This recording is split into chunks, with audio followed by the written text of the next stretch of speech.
Season की शुरुआत तो हो रही है, आईटी सेक्टर के साथ साथ बैंक्स फाइनेंशियल्स पर भी नजर है।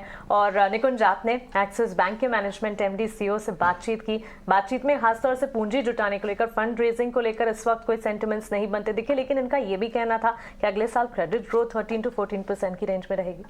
तो ये समझ में तो आ रहा है कि इकोनॉमी में इस समय क्रेडिट ग्रोथ में स्लो डाउन आ रहा है। तो बैंक्स का जो पीक प्रॉफिट है, मुझे लगता है दैट्स बिहाइंड अस। बैंक्स का जो पीक प्रॉफिट आता है जब डिमांड बहुत ज़्यादा होती है या फिर आपको निम्स बहुत ज़्यादा मिलते हैं। निम्स आपको जब ज़्यादा मिलते हैं जब आप इंटरेस्ट रेट की साइकिल की बिगिनिंग में रहते हैं, तो आपको जो डिपॉजिट रहता है वो हमेशा लो कॉस्ट पे रहता है। आप जो लेंडिंग करते हैं हाई कॉस्ट पे करते हैं, तो आपको जो स्प्रेड बोलता है, जिसे हम निम्स बोलते हैं, वो ज़्यादा हो जाते हैं। तो इसकी वजह से बैंक्स के जो नतीजे आए थे, मुझे लगता है कि आने वाले साल के अंदर उनके अंदर इतनी ज़्यादा हम तेजी नहीं देख सकते हैं। तो the best of bank numbers in terms of growth percentages behind us, मगर इकोनॉमी में इस समय जो रुख है वह अभी भी स्पष्ट दिख रहा है। कॉर्पोरेट बैलेंस शीट्स इस समय लेवर अप कर रही हैं, रिटेल बैलेंस शीट्स को लेकर के समस्या नहीं है।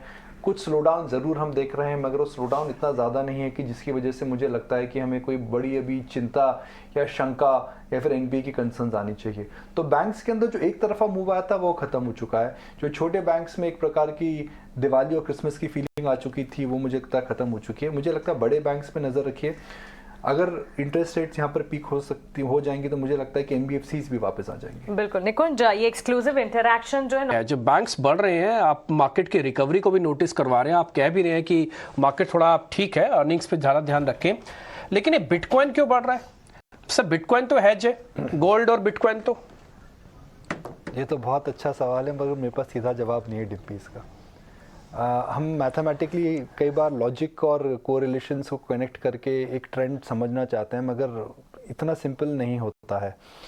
बिटकॉइन की जो प्रोपोजिशन थी हमेशा ये थी that it is an alternative to currency, and 2020 के बाद क्योंकि इजी लिक्विडिटी थी, बिटकॉइन के अंदर हमने देखा कि ज़बरदस्त उछाल आया था। मगर जहाँ जहाँ इंटरेस्ट रेट्स ऊपर गए, जहाँ जहाँ बिटकॉइन और क्रिप्टो के अंदर गिरावट आई, तो एक प्रकार से बिटकॉइन में जो भरोसा था लोगों का वह ज़बरदस्त एकदम हिल चुका था। मगर इस साल में जो बिटकॉइन या फिर क्रिप्टो के अंदर जो कमबैक देख रहे हैं, मुझे लगता है it is just an asset allocation change which is happening. कोई बहुत बड़ा मल्टी ईयर ट्रेंड मुझे बिटकॉइन में नहीं लगता है। I have never been a big believer in crypto. मेरा हमेशा एक सिंपल मानना है कि crypto can not be an alternate to currency, simply because जो करेंसी होती है इतनी वॉलेटाइल और इतनी फ्लक्चुएट नहीं करती है। Sovereign ultimately has the right to control the currency and print money. यह राइट क्रिप्टो और माइनर्स के पास नहीं है। कोई भी करेंसी जिस प्रकार से बिटकॉइन 2022 के अंदर 50% से ज़्यादा गिरा था, तो क्या कोई करेंसी 50% गिर सकती है? जी नहीं। 50% गिरने के बाद 30% से ज़्यादा इस साल ऊपर है। क्या कोई करेंसी 30% उछल सकती है? नहीं जा सकती ऊपर। तो मुझे लगता है एक प्रकार की एसेट एलोकेशन है, ओवरसोल्ड एसेट था, मार्केट स्टेबलाइज हो चुके हैं, इंटरेस्ट रेट सब ग्लोबली हमें पता है कि पीक आउट हो रहे हैं।